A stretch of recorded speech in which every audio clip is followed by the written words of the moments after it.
আজকে গ্রহের একটা রহস্যের কথা বলি। যদি লগ্নে চন্দ্র থাকে, সেই চন্দ্র যদি শনির নক্ষত্রে থাকে অথবা শনি যুক্ত হয়, সেই সমস্ত মানুষ কিন্তু বোকা গোছের হয়। আমরা দেখি না, অনেক মানুষ খুব সাদাসিধে, খুব ফ্যালফ্যাল করে কথা বলে, মানে একটু বোকা টাইপের।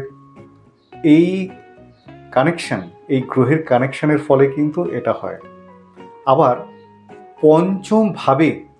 পঞ্চম ভাব যদি মেষের ঘরে পড়ে, পঞ্চম ভাব যদি মেষের ঘরে পড়ে, সেখানে যদি শনি অবস্থান করে বুধ যুক্ত হয়ে অথবা বুধের নক্ষত্রে, সেই সমস্ত মানুষও কিন্তু একটু বোকা গোছের হয়।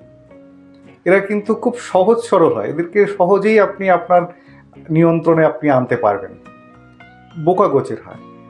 আবার একাদশ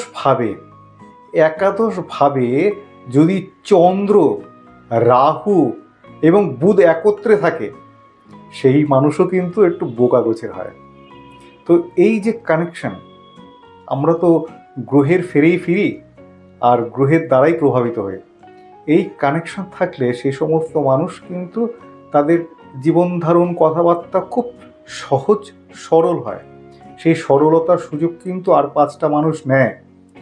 তো এই কানেকশন আমাদের দেখতে হবে যে জন্মগত ছকে যদি এই অবস্থায় থাকে, তাহলে কিন্তু জীবনের সফলতার জায়গায় পৌঁছতে কিন্তু সে চট করে পারবে না স্বাভাবিকভাবেই, সে তো বোকা গোছের মানুষ।